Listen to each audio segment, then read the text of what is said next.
All right, good morning and welcome to our channel. If you're joining us, I have a live chat window here. If you can let me know that you can hear us and you can see us, we had technical issues for about 5 days, a glitch with YouTube. So if you would comment in the live chat that you can hear and see me okay, that'd be great. So I'm going to wait a few minutes for people to get here. There's at least 3 of you here. So if you could please let me know if you can hear me and see me.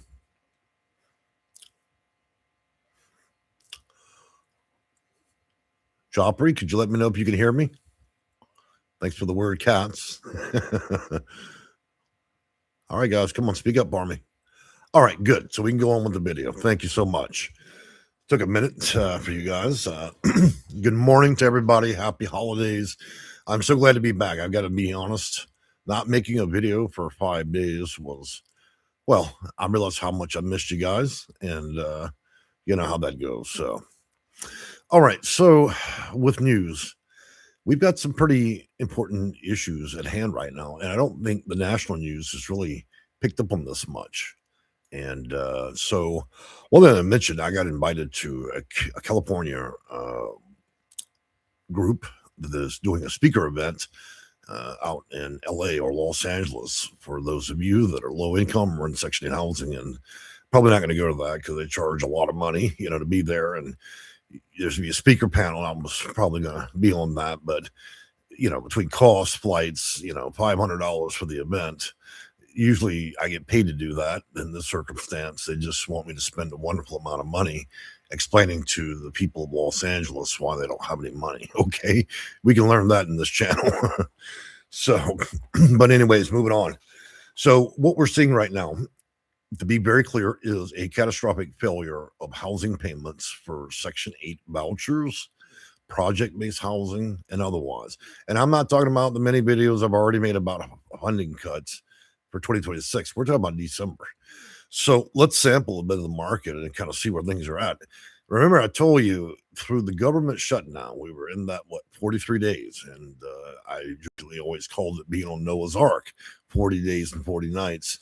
So I told you that many of the housing authorities that are not very good stewards of federal funds, it would reveal the worst ones because they'd be the first ones out of money, right? And so here we see it play out. So, anyways, let's move into some of the articles I was taking a look at this morning, and I also had a few contacts. So here's what we've got. Portland, Oregon, they've got a $35 million shortfall. Okay, not managing money very well. Moving on from there, Boston Housing Authority, it's got zero money at all, and they're only going to pay 25% of their rent. So what that's going to create for the city of Boston is virtually everybody that has a voucher is going to get evicted. No landlord is going to stay except 25%. Okay.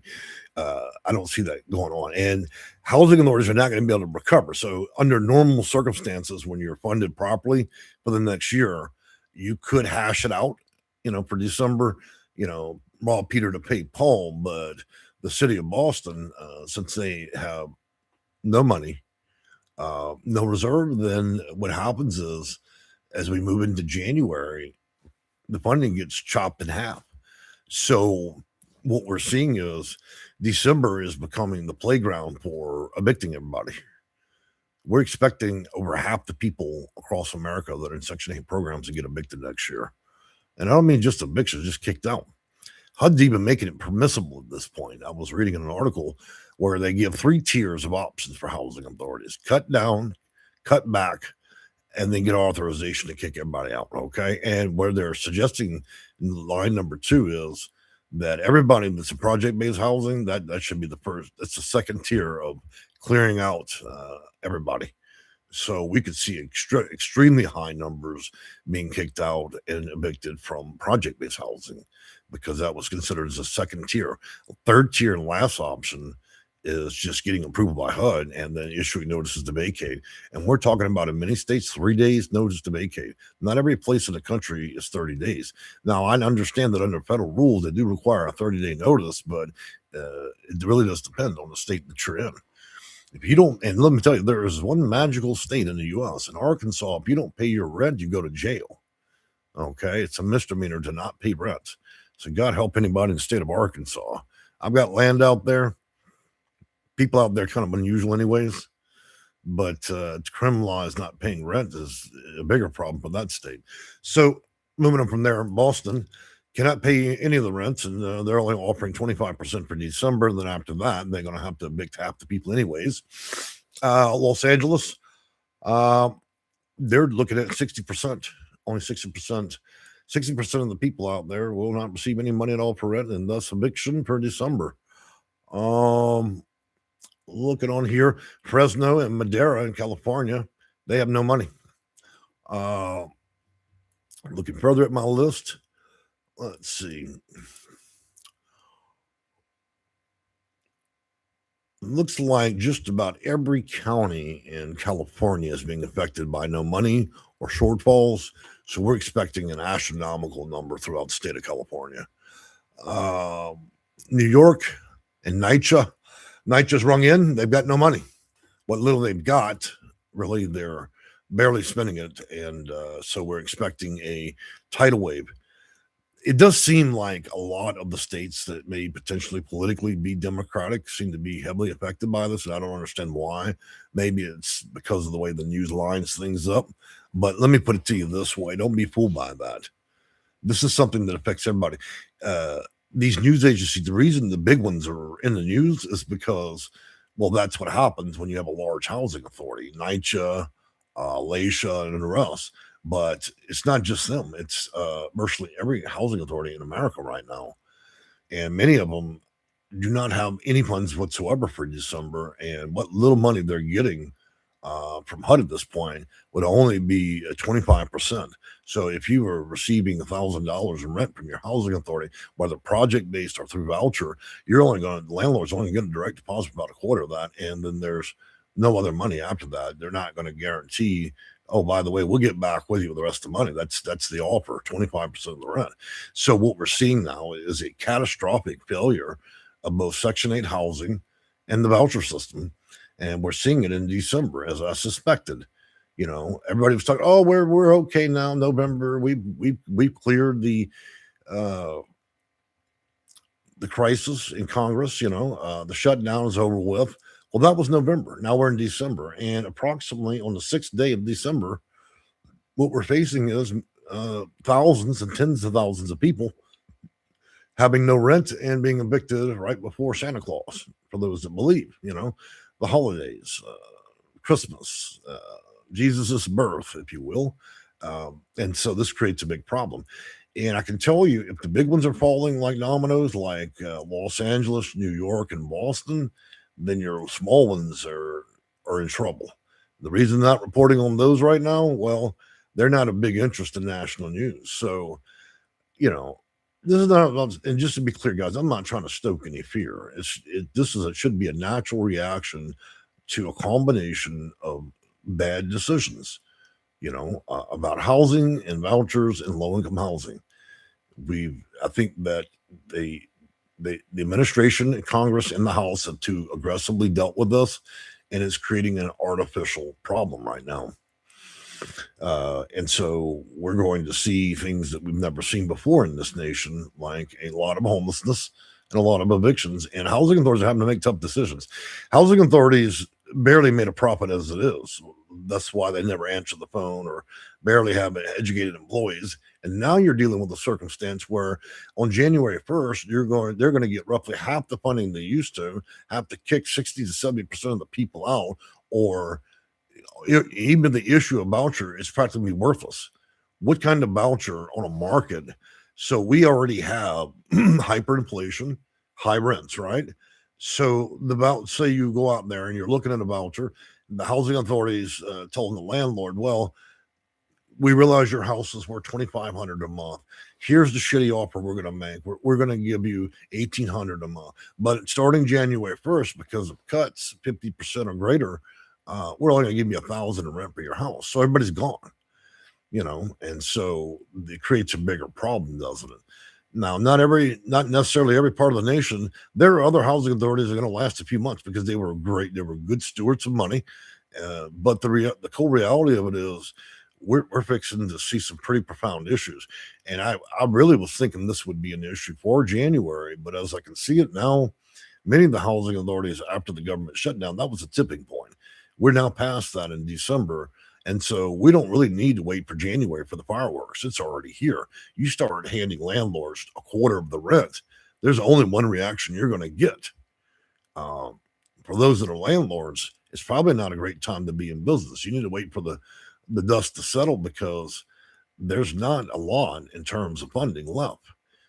Just like the invitation I received to California for that speaker event to be on the board and speak before all those people.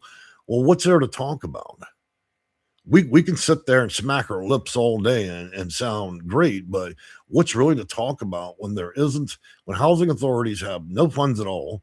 Some of them are going to be indicted because they misuse funds and now they've been revealed. The curtain's been pulled on them. They knew that day was coming.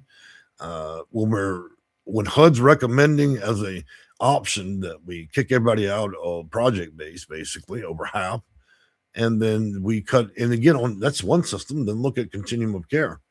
We're looking at 70% reductions.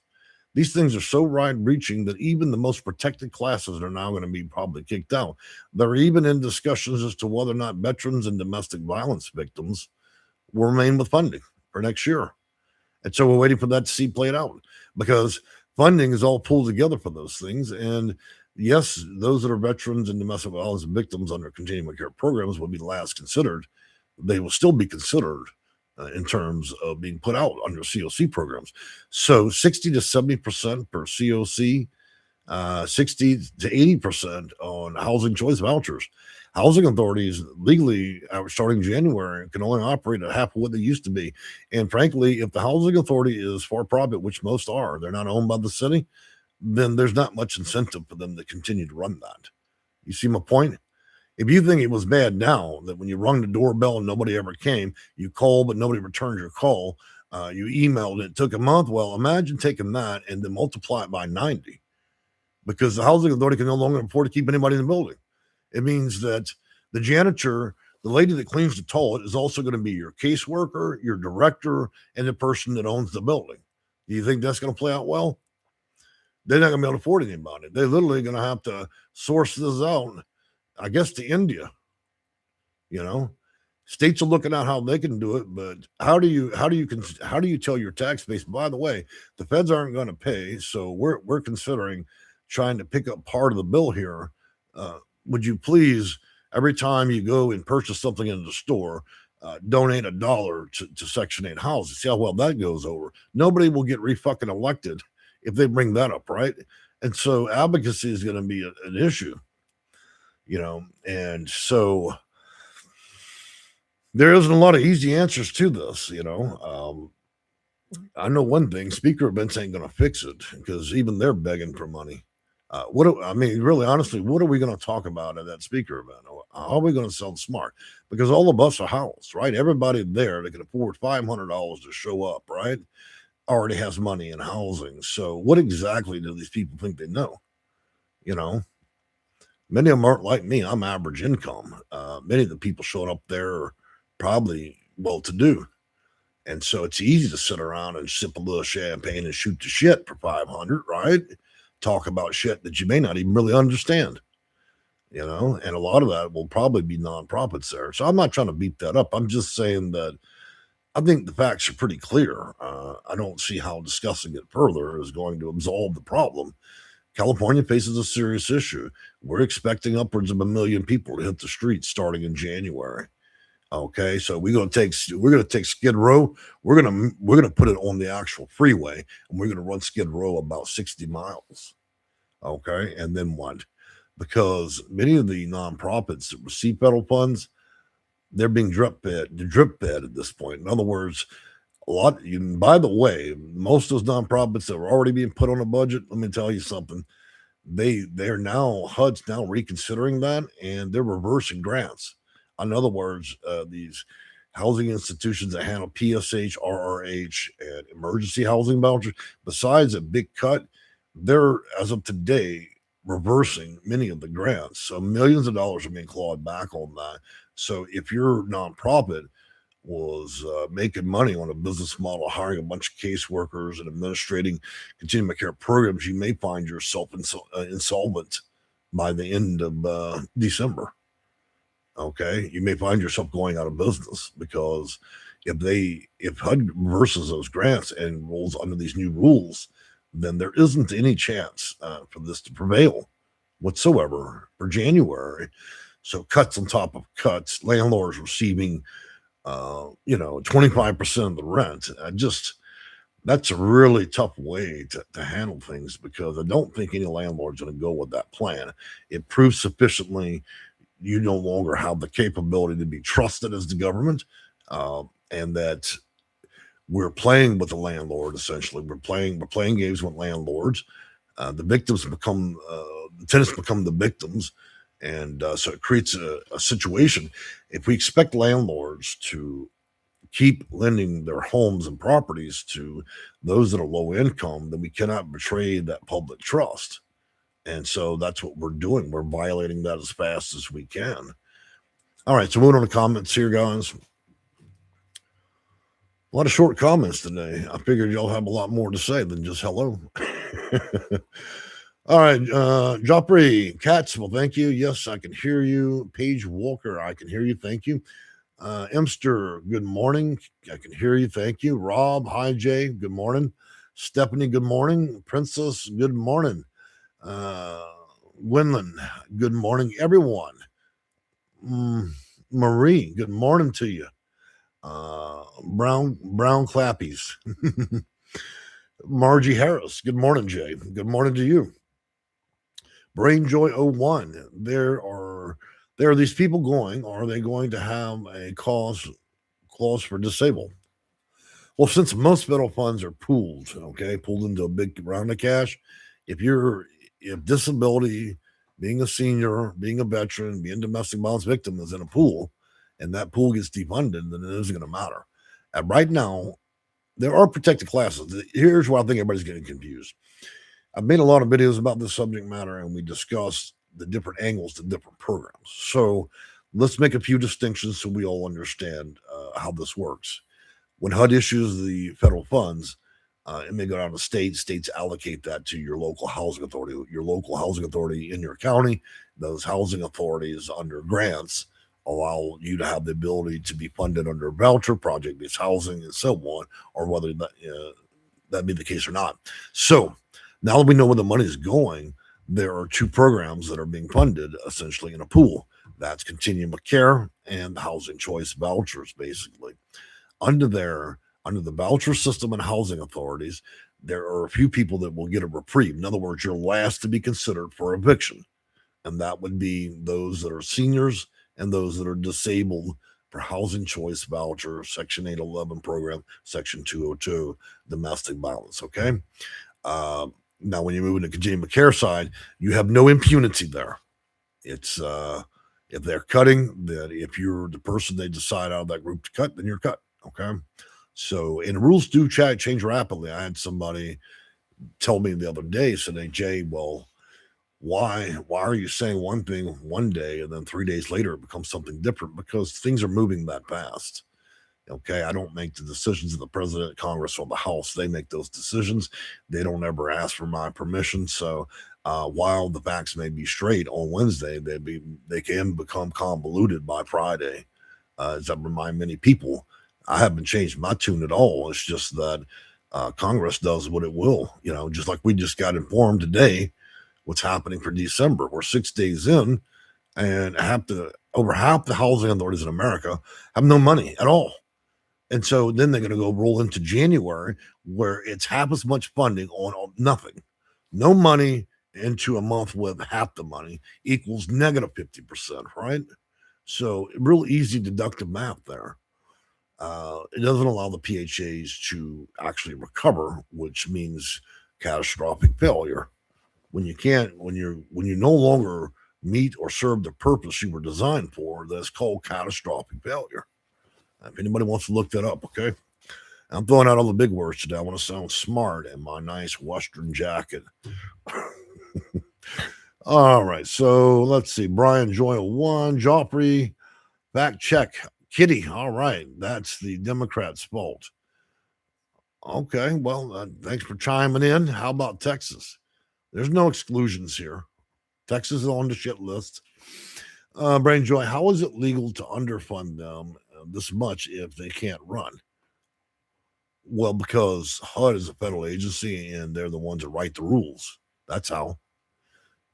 They're not going to, let me tell you something. Congress doesn't write rules based on what you like or what you want. It can give a shit who you are or what you want. It doesn't care that you're a taxpayer. It doesn't care if you're a Republican or a Democrat. The people in Congress will do what they want, and there isn't shit you can do about that. If you don't like the result, then you go back to the voter polls and then change the way things work. But just because you do that doesn't mean anything either, because if the people in Congress, one way or another, decide they're going to do something, they don't need your small opinion to do anything. Okay? They're going to make decisions for you. That's what Big Brother does. Let's be clear about that here, guys. A lot of you are fighting the political gambit in the channel. Democrat this, Republican that. It's Big Brother this and Big Brother that. And you get what you get. Okay? When the mail's delivered, you get what you get. It is not going to ask your permission. It isn't going to sugarcoat shit. It's going to hand you your ass and give you a message. Okay? And the message is right now, they don't have funding for December. And many of the housing authorities are insolvent at this point.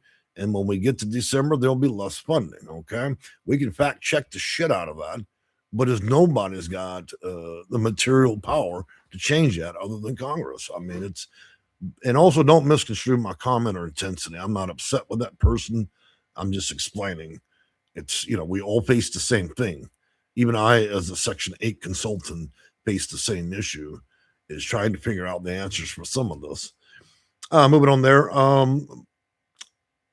Brain Joy. Okay, so we did that one. Amanda. Hello. Hope everyone and your kitties are doing great. Kikis and Chi-Chis are doing good. Kikis are the boys, Chi-Chis are the girls, and they're doing pretty good. None of them decided they wanted to be here in the video today. A little too early for them, so they went out for coffee and donuts. We'll be back. My kitten we rescued from the Shell gas station, she's doing well. In fact, she actually eats donuts. I don't feed my cats trash, but at some point people have to leave and go to the bathroom, and if you have a donut out or something, it becomes fair play in my house. So does pizza, corn dogs, anything you got, stew, bread. That cat clearly struggled most of its young life and was surviving off of trash. Now we're fighting to get her to not eat trash. Okay. All right, moving on from there. Karen knows. Jane Katz, well, thank you. A few kiki emojis. Jean Emberga, good morning. It's been a while, brother. How are you? Back checking Kiki. He kicked out the foreigners. Well, I can think of Americans that deserve to be kicked out too. If we're going to talk about just shitty people to have in the country, I can think of lots of friends and neighbors I love to kick out. Gator 777, will this once again cause housing inflation? Well, it'll cause eviction inflation if there's such a thing. I don't know. I mean, I'm not an expert in economics, but I can tell you these big plays of funding and no funding and half the funding is ultimately going to put people out and empty buildings out. That's for sure. We'll have to wait to see the true result of that. But when the Boston Housing Authority tells you it has no money, it's unlikely going to be paying any rent anytime soon. And their only meager offer is going to be a quarter of the rent. I can tell you what the reaction of landlords will be. And I can tell you what the reaction will be for quite a while in the future is zero trust. Okay. Schisms, Sawhorse. I think that, man, you guys come up with some weird YouTube names. I thought I kept mine straight up, but you guys have some weird. All right. System can't sustain having so many visitors. Amen or him. Well, maybe so, maybe not. I don't know. Olivia Hodges. We'll all have the same boat. I wish somebody would tune me in on what exactly we're discussing here, because it seems like some of the comments in the chat seems a bit cryptic. Are we talking about aliens, migrants? What are we talking about here? I feel like y'all are having a conversation on top of the one that I'm having. Joseph 76, good morning. Patrice, this is an early video. Well, I've got to do that because the cats The cats have done me again. And by the way, a little update. Y'all remember I made that video where a handful of you got upset because I talked about the cat and doo-doo in the bathtub? Well, we figured out who the monster was. If many of you remember the videos about a week ago, it's about the same time I got the new cat. Well, apparently, she apparently she thinks my bathtub's a toilet. She got me in the guest bathroom, and she got me again. So thus I have a cleaner out today. So that the mystery's been solved. I'm not going to say a lot more about that because I realize that some of you have a queasy stomach, but yeah, I figured out the little cat monster that got me. All right, moving on from there. Braindra says, I hear you. Thanks for the heads up. Joseph76, good morning. With prayer hand emojis. Patrice, this is an early video. Of course it is. Olivia Hodges, can I get first time seeing? Okay. Olivia, I think you got a really weird question here. How can I get it first time seeing how I don't understand the context in which you're writing this. I'm not understanding this. I see how much it helped others so many years. Just thinking, should I have tried? Thank God I did not. Okay, so clearly there's a few assumptions there, Olivia. You're right. Had you got it when you thought about that, you would have benefited for years. Okay, if you qualified, you'd have benefited from Section 8 housing and so on. Yet there's been major changes to this administration. For the first time since inception, they've decided to change practically the whole system. Part of the changing of the system was defunding a lot of this and changing it ultimately one way or another. And we're seeing that play out, and we're going to see it play out for the next 3 years. So in the end, this program will likely only serve seniors and disabled. This is where if all this is coming to a fine point, right? And we cut all the fat out, then where this is really going, in my opinion, is Section 8 programs and all forms of housing connected to federal funds will likely only serve very specific categories now. So 2.2 million people likely be kicked out. The only people that will probably be left are people that are 62 years and older, those that have qualified disability, and there's some potential for veterans and domestic violence victims. If you're not in those categories before this is done and said in the next 3 years, then likely you will find yourself with work requirements, time limits, and then kicked out. That's the way. Originally, this was how the system was designed. It never did get implemented properly. Now they're changing it, and so a lot of people are going to. This is where it's going. If I had to guess, that's what all this is about. In the end, only about 20% of all people in housing and on vouchers and in project-based housing will actually ever receive it again. And I think they're making that very clear. And so we're seeing mass exodus and evictions of the vast majority of Americans on Section 8. Now, again, that is my opinion based on my 26-year career, is that seniors 62 years and older, those that are disabled with a qualified disability, those that may be a veteran, and those that are domestic violence victims will likely be the only people left in this system. Okay. And so 80% of it, if I had to guess the logic of the president, as well as what the edicts being granted to Congress, I would say that that's where all this is going. So roughly 80% of all housing that's out there. If you want to fix the housing crisis, it's simple. Give out less vouchers. That's also an approach. It's pretty brutal, but yeah.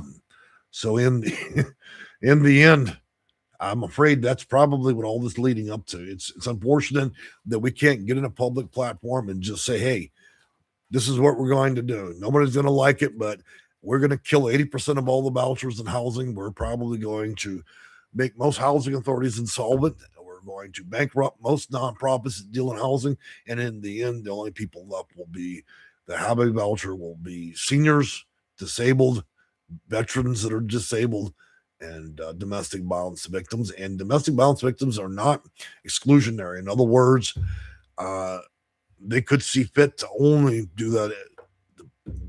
I don't think that domestic violence victims are actually going to be At this point, looking how things are going, I think that's going to end up just being under time limits and work requirements. Okay, because most domestic violence circumstances don't last greater than 2 years, and so I don't see why that would need to be included. By virtue of being a veteran is fighting wars or not, uh, I think that they should be included, but I'm not seeing indicators here. If you cut the COC funding 70%, it includes HUD MASH.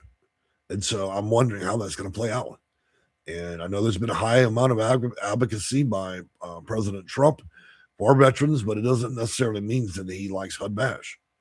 I'm not seeing anything protecting you guys. Okay. And so I have my concerns with that until I see otherwise. Move back down. So, if I had to use my experience as a consultant and I had to go to a speaker event or even speak before the Legal Aid Society, that would be my clearest conclusion is this is where it's all going. And so what would likely happen is housing authorities will become small again. They only have a handful of employees and they're only going to manage 20% that's left. When you eliminate 80% of the housing authorities know no longer what it is. That means places like NYCHA, Laisha will see a significant reduction and you'll be dealing with a very small organization. You'll have one side that deals with those that get to have from now to the end, which is your seniors, disabled, and then they'll have another department that deals in short-term housing. And whenever there's a funding cut, all they got to do is kick out anybody on a 2-year voucher. The problem with this 2-year voucher system is if the housing authority deems you in any way a problem, you call too much, you email too much, you annoy the caseworker, then they probably have just fruits to kick you out. That's the way it goes. You will be on the expendable side of the voucher system, so it will be brutal.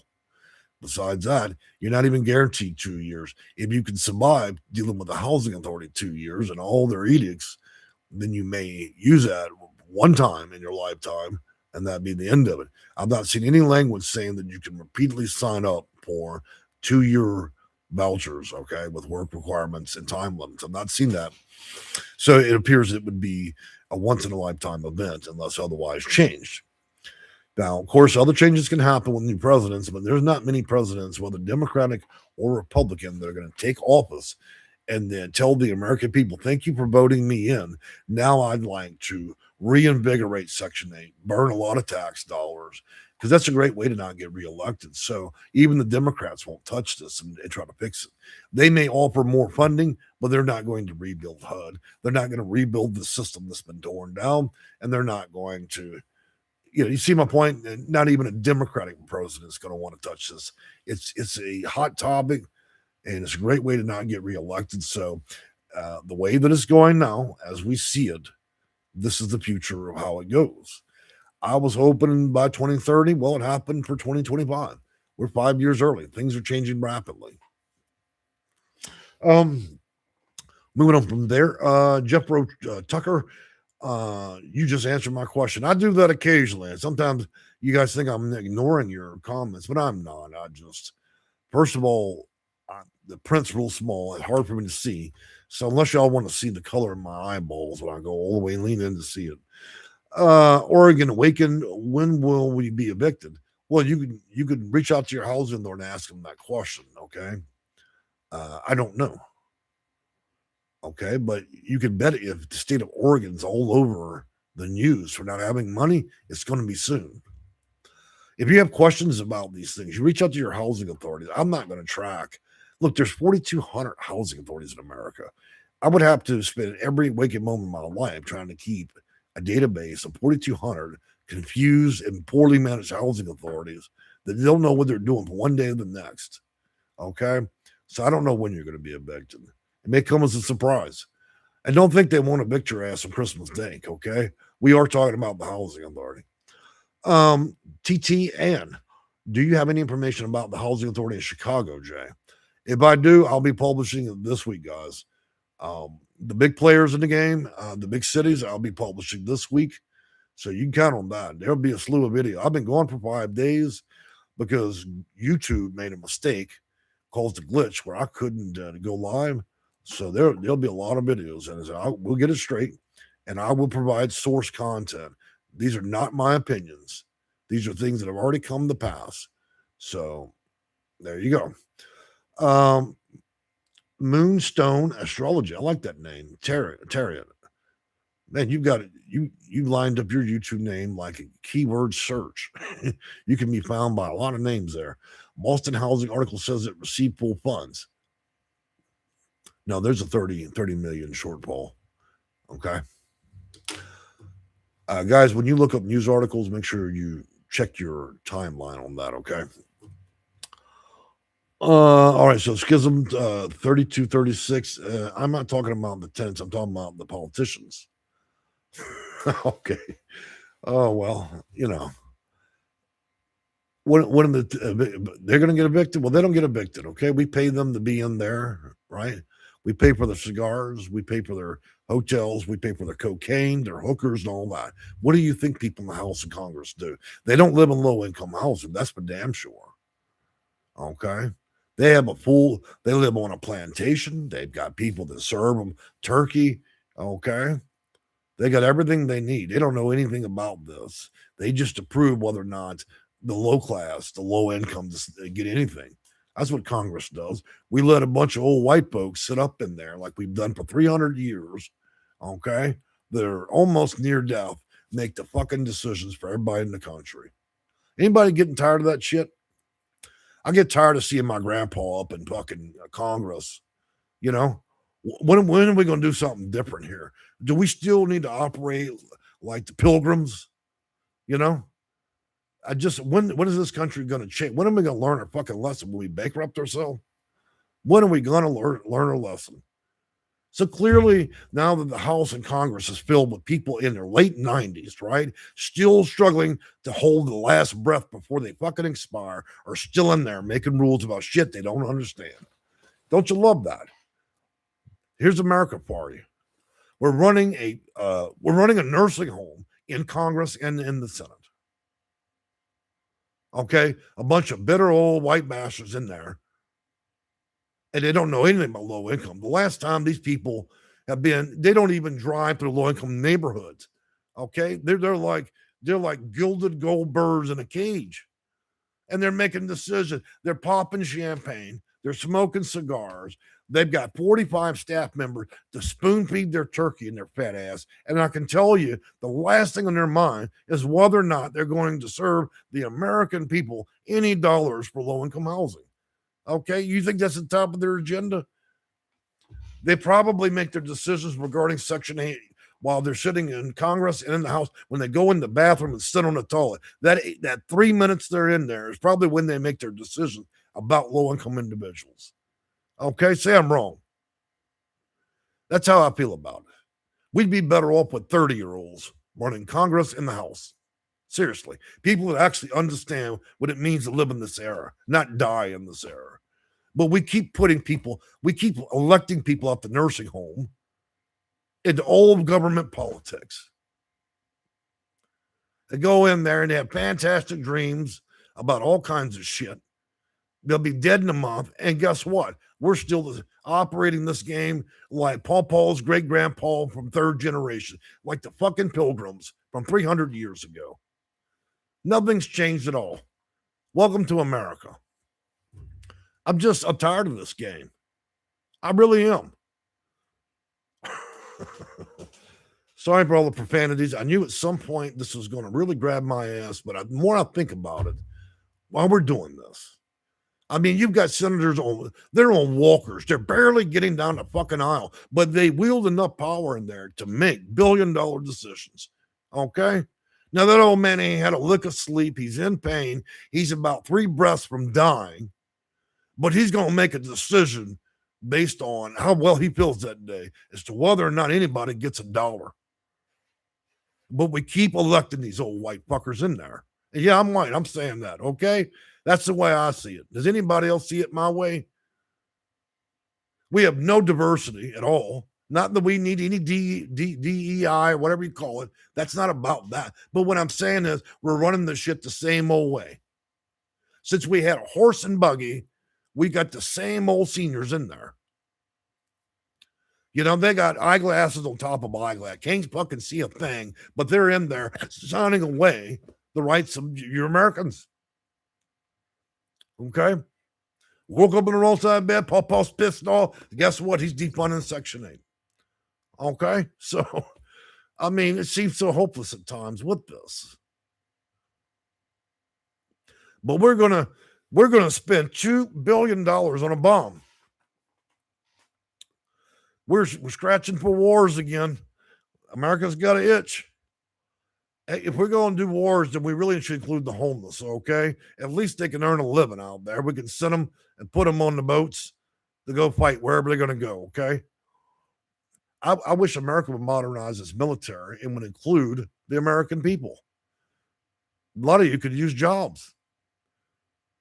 You know, you really want to help people get out of the circumstances they're in Section 8 housing, then the shipyards, why don't we make it part of legislation that we try to work with low income, teach them schools where they can learn these trades and get out there, make a living.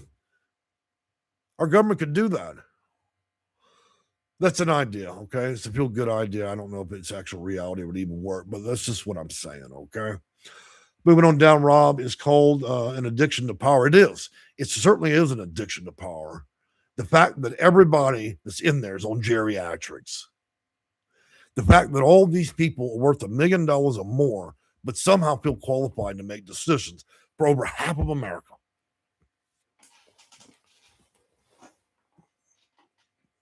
You know, it's getting worse now. We're now bringing people in that are in their 90s. Let me tell you what you do in your 90s. You go and sit down and shut the fuck up. That's what you do. Your time passed a long time ago, and we love you, but go sit down and shut the fuck up because nobody wants to hear shit you got to say in Congress. You're not connected to anything but a delusion. Okay, so we need to put time caps on this. We need people that understand the heartbeat of America and what's happening today. And if you get confused using a computer, then you've got a fucking problem. And so that's where we are. I mean, even high schoolers understand, even middle school students understand better what's going on in our nation than the 90 and 100-year-old people that we install up there that are they're still holding on to the last string of power while they're in that wooden coffin dipped in gold. And we let them go on and on and on. And we're writing legislation and policies to help our friends, family, and constituents and support and float government cash into all that shit. So we keep the rich rich and we keep the poor like dogs. So, yep, that's what Big Brother does for you. And I'm not against all things government. I'm just saying that call it the way I see it. Do you see it any other way? When we consider that 20-30% of America is indispensable, you know, what next? We're going to put them on a plane? And again, the core of the topic is not relative to whether or not I'm talking politics or whether I agree or disagree with President Donald Trump. The core of the topic is what about the people that actually make decisions in the country that approve all this shit? While he's sitting there having a coffee and a donut in Congress at 96, cataracts full blown, can't see. They've had to pull the fucking ambulance up to the back of the building, and he's still in there writing fucking legislation. So that's the problem I've got. This is why we can't get it right. We're running a daycare center for the old. Anyways, moving on from there, because they are worth more than $1 million. Oh, I know. And some of these politicians, they have systematically wedged themselves into politics in such a great way that not only do they, it's like a prison almost, a prison mafia. You've got certain politicians that can wield power over 20, 30 senators and congressmen. Okay, so they have their own little mafia in there, you know, the head of their little mafias. And they will power all even the honest ones. Until a few honest ones decide, hey, I don't want none of this action. And it's usually the younger ones. So we can't even expect it. Money's buying decisions these days. The corporations use lobbyists. These are the people with the horns and the tail. You let I'll get you elected for, $300 million. All you've got to do is do what I tell you and be a good girl. That's what lobbyists do. You do what I tell you, be a good girl, or you won't be reelected next year. I'm not talking about the president. I'm talking about these people that take over all these political leaderships. They're puppets. Not all of them are, but a great vast majority of them, yeah. If somebody, as long as they can enrich themselves.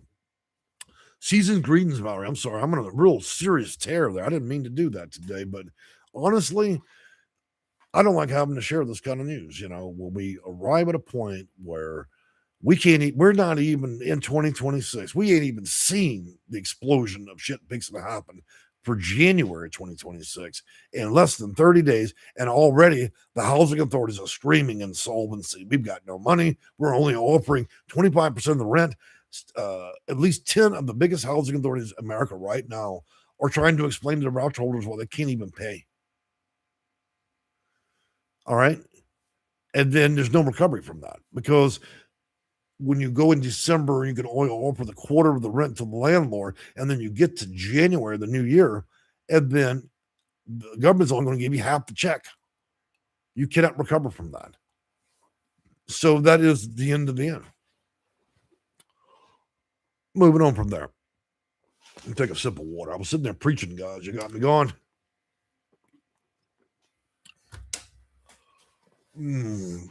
This has crossed my mind multiple times. It says Tangible Hope. Chris Donovan, happy holidays. Seth, Trump controls contribute to society instead of a drain. Okay. Papa's Forum, exactly 100% can be bought. To some degree, I believe that. They worship the dollar bill. Dollar bill. Okay, gotcha. Holla, holla, get a job. Be careful when you say get a job in this channel. It's been known to put people out a lot, okay? Is Texas safe? No, Texas is not safe. No state in this U.S. is safe, okay? Unless you've got a politician in your pocket, and even that won't help you. Nobody's safe. Nobody's safe. And so I'm just going to report the news as it happens. And it's happening every day. Every day I get up. Used to when I made news articles for a channel, 15 years of making these, right, on YouTube, I would do maybe a news story once a month, once every quarter. I'm doing breaking news every third day. Okay. That's because a lot of the housing authorities and a lot of what's going on out there, they can't hide it. They can no longer hide it. When you start taking away money, all the cracks start showing. And so that's what we're seeing. And so every day something new. And everybody's like, okay, well, this was the big 2025. Now everything should calm down. No, it won't. Because let me ask you a question. If President Trump did this all in a single year, what more do you think he's got prepared for you for 2026? This was the fucking warm-up. You just got your dinner salad. Okay, we ain't even got the entree and then the sweet kiss when he leaves, and that'll be the dessert. So I fear that in 3 years, the only thing that'll be left is about 20% of the people that have a voucher. If that's the plan. But the interesting thing about politics is it's not only up to him. And not that he's even the one that suggested this, but it's ultimately up to Congress and the House. But if I had to guess how all this is going to add up and where it's all going, because nobody's going to be upfront and just tell you the truth. We're going to beat all the way around this bush, right? We're going to watch all this shit play out. And then you get the aha moment in about 3 years, okay? It's like, oh, this is what it was all leading up to. I can tell you this is what it's leading up to. I'm almost damn sure that this will be a system that only serves 20% of what it used to. And half the housing authorities will likely go out of business. Most of the nonprofits will no longer exist for housing because they'll be insolvent with virtually no funds. Unless it's city owned, it'll probably vanish. So if you're running Continuum of Care and you're an individual business, I'm telling you, they're already retracting grants for 2026. Unless you can hire people for $3.25, there's not going to be any Continuum of Care programs left. Look, once you take out the infrastructure of this, the dominoes fall real quick. So, one way to destroy a system and rebuild it would be don't do the most logical things. And sometimes in order to take a building down, all you have to do is hit the right key supports. Once you make housing authorities and nonprofits fail on their part, then the whole building comes down. You don't need to attack the whole system. And so this year was an attack on all of that. And so what we're watching is a catastrophic failure of Section 8 housing. And the failure is an actual design really to only keep certain categories in housing if they meet the requirement. And the 3 or 4 year result will be 80% of all people in Section 8 housing, whether project based or otherwise, will be remaining. Everybody else will be given pretty much a limit. That is my guess as to how this plays out. I will readdress that about every couple of months and see whether or not I'm right. Many of you can rewind many of my videos, and I've been right quite a bit. I've been wrong a few times, so I'm right about 7 out of 10 times. I'd say that's good enough. Okay. Papa Swarm, it's always been based on 80-20. Okay. I'm not saying I disagree. Blade Ceiling Pan, do you have universal basic income? Look, we're not going to get into basic universal income until we have an emergence of two things, and that would be AI and robotics. And as of right now, they have robotics that can sufficiently work. We've got AI at a general capacity. Once we have convergence in both of those, and it eliminates most American jobs. In other words, we won't need to worry about immigration issues in this country. We'll be worrying about robotic issues. Y'all worried about people from Mexico and Brazil and all over the country flooding. Wait till the country gets flooded with robotics, with AI. It means that the only jobs remain will be the ones where the high decisions are left. And we'll probably face that in less than 100 years. So you go out to eat, Taco Bell, McDonald's, there won't be a human in the building. It'll be nothing robotics on AI. And you only need a simple AI for that because the job's not that hard. You hire a maid, taxis will have no drivers in them. So all low-end jobs would disappear. So we'll see that. I'll start to see it before I go, provided if I can keep around another 20, 30 years, I'll see it. And most of you will. And that's when we'll forget about whether or not there are people coming from Mexico and other places. Then it's going to be a flood of robotics. And Amazon, Apple, Intel, and all the rest will be the leaders of that. They will flood our market robotics. They can do practically every job. Okay. AI will be, every time you call the phone, somewhere you got a problem, you'll be talking to an AI, and the AIs will sound just like humans. It's already getting there. I got to talk to the AI now. Okay. Trust me, fast food's waiting for a robot you ain't got to pay. So we'll be there. Another 5 years, they'll be rolling it out for the open market. Anybody doesn't believe me, look at the robotics they already have on YouTube. You got 20 different countries competing, and they're on a fast pace. They've got robots that can now run, pick up shit, and everything. They got some that can do acrobatics. Now, that ain't your grandpa's robot. That's not that little toy robot when you grew up. These things are now in a position where they can do. I was watching one of them. It can run just like a human.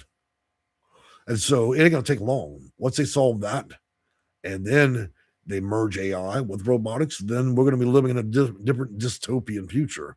And it won't be about immigration. We'll all be out there with with a can of gas, a box of matches, looking at that robot going, what the hell? So, and to be honest with you, I would love a robot that cleans my house. I would even get involved in domestic, but I will let the robot abuse me as long as it cleans my house. So I might be a domestic violence victim in my own home. I'll let the robot slap me, whatever. As long as you clean well, we're good. The cats will be thrilled because it's hard keeping up with things. So, but you that are real domestic violence survivors, I did not mean that as a casual joke. I meant it as a joke in terms of me, okay? And no, I really want S&M for my cleaning robot, but I would do just about anything to be frank with you. I mean, can you imagine that 911? What's going on? Oh, yeah, my robot. It just beat me up. I was talking and it told me I sassed again and slapped the shit out of me. And now it won't clean. And so the cops come and arrest the robot. I'm now a domestic violence survivor. It pulled me by the hair down the hallway, said I shouldn't sass anymore. So, anyways, yep, I'm sorry. That's probably all key there. But look, I'm special like that. I thought I'd bring a little humor at the end, okay? And if it offends anybody, tough shit, okay? Oh, God. So now we see the failures. We see where funding is going. Um, we'll let this month play out. I will be making videos Mondays on 5 days out of the week. We'll keep track of this, and then we'll watch what happens in January, okay? But right now, housing authorities around the nation don't have the money, and so unfortunately, evictions are starting early. So effective immediately, many housing authorities will be giving more notices to vacate as they no longer have funds or only have partial funds. And HUD's already given instruction on a 3-tier system. That 3-tier system is cut back, get rid of everybody in project-based housing, and number 3, get an approval directly from HUD to legally put your ass out for no good cause. Okay, I'm gonna post that information for you. Let me see if I can get that for you right now.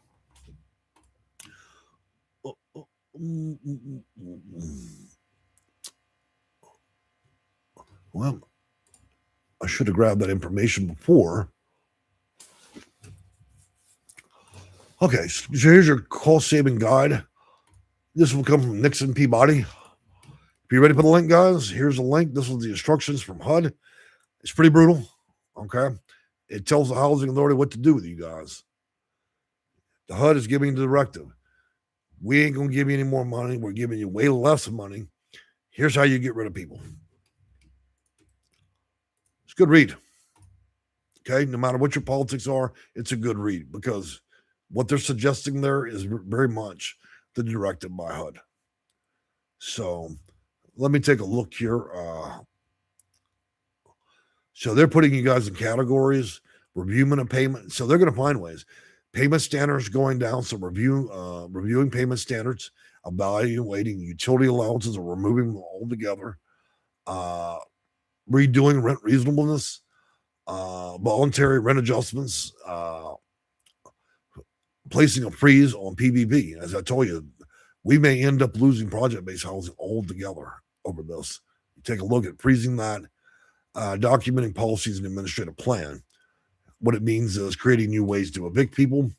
Then you got category 2, additional action of PHAs may consider the lower housing costs, stop issuing vouchers, revise occupancy standards, a clever way of finding a legal way to not give you what you need, terminate HAP as a last resort. They say start with project based. So what HUD is saying is part of the big plan, the aftermarket burn here is it looks like that we may see the very end of project-based housing altogether. If you defund this for long enough, and the easiest way for housing authorities to adjust is to sell up their portfolios and project-based housing, then we may see the dissolution of that going into the next couple of years. Cuts have to be made. So we may end up seeing the very end of a generation of housing, and I won't miss it, to be honest with you. Our office has never helped anybody with project-based housing because project-based housing is owned by the housing authority, managed by the housing authority, and is single-handedly created what I call plantations. It indentures people to that. It makes people not have the option to fight against injustice. It violates their rights, and much of the project-based housing has been a tool for drug dealers, prostitutes, and gang members. It hasn't even served its purposes. You got people get on a project-based housing. They let the drug dealer move in, give them money. They go live on the street. They use the apartment to sell crack cocaine, meth, and everything. Some complexes, it's every other apartment. And the reason drug dealers do that is they can move from one apartment to the next and stay highly mobile throughout that property because your whole drug base is there. So nothing would please me more than to see project-based go. And it appears that this is a very disingenuous way of doing it. By recommending that, hey, you need money, kill project base. Well, pretty much the roundabout, if you look at how that's being played out, this is how you get rid of the whole system. And so that's what we're seeing. We're seeing the evolution of Section 8 housing. We're seeing the evolution of funding. We're seeing the rapid change of what Section 8 housing and who it serves. And we're also watching the end of certain things. HUD said, even on its main website, we're no longer in the business of serving the housing the homeless. We'll put you through drug therapy. We'll give you transitional housing, and then we'll kick your ass out. That's it. That's our solution. Drug therapy first, not housing first. And so that's the new game. And you have to get a job, and or you have to volunteer your time, and so time limits and work requirements. So that's where all the things are going in the future, and this is developing. It seems like they change some rules, and then a bunch of lawsuits follow. They see if they can test against all those lawsuits. If they're able to win against that and remain in place, then they test a new system in place. Okay, so what's happening is 2025 was testing to see whether or not Congress, the House, and the administration could legally push through a lot of this. So they tested it in court and seen they've been able to win quite a bit. So the real big changes come in 2026 because now they have proof of concept. They understand how to maneuver through that legal system, and they know better how to challenge it. In other words, they're getting better at making these changes and getting less resistance each time. So eventually, 26, 27, and 28, you'll find that the changes will become even bigger and bigger and bigger. The number of people in the system will become less and less and less, and it'll be a very narrow focus on who gets it. The big winners will be disabled and seniors.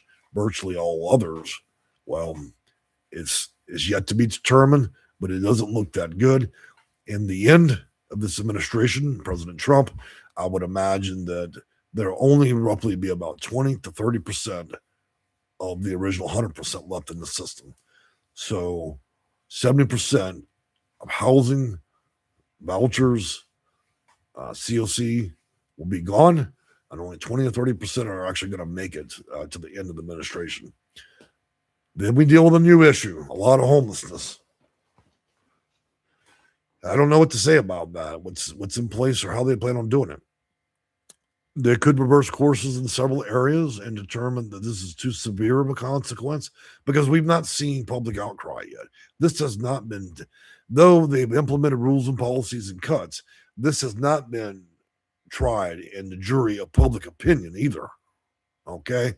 The only way for this to actually clear and get anywhere is it's got to clear public opinion. And while most people are for this, getting people off Section 8, I can tell you that once they see the astronomical number of people on the street with tents and on their property, 30 people to change cup at the light and you can't even drive, I think that public opinion may be changed and go, wait a minute, maybe we went a little too far with that.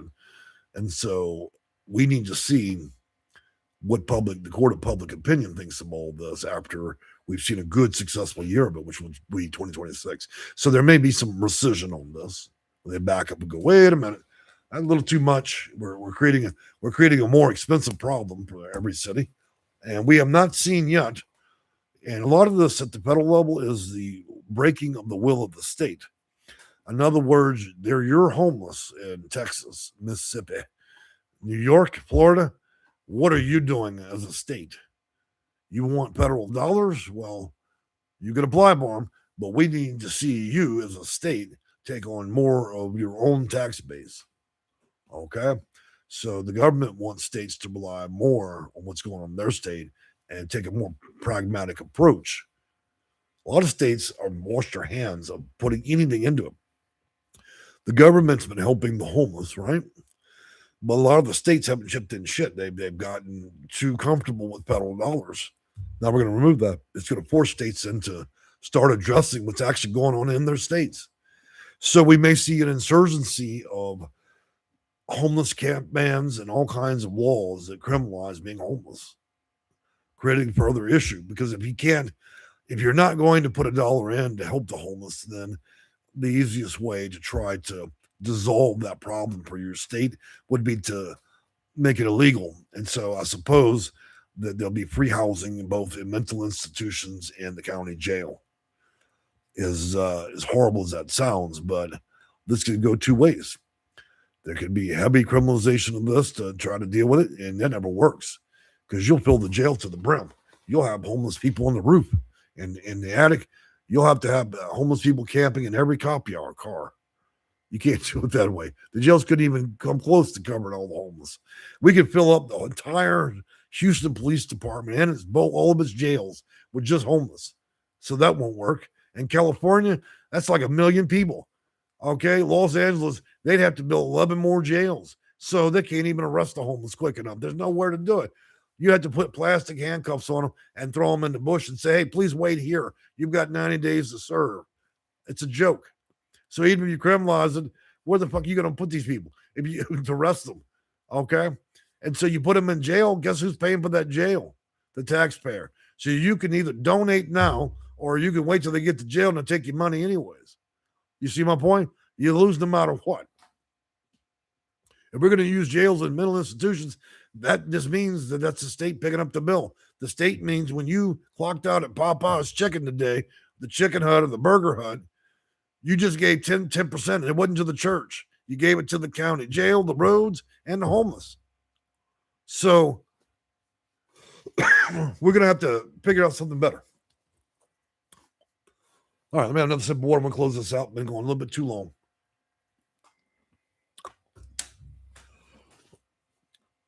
One thing I want to tell you guys is I'm glad we were able to explore ideas. This channel is about exploring ideas. It's not about being right. It's not about being wrong. It's not about what political divide we have. It's about opening up concepts and thinking about that.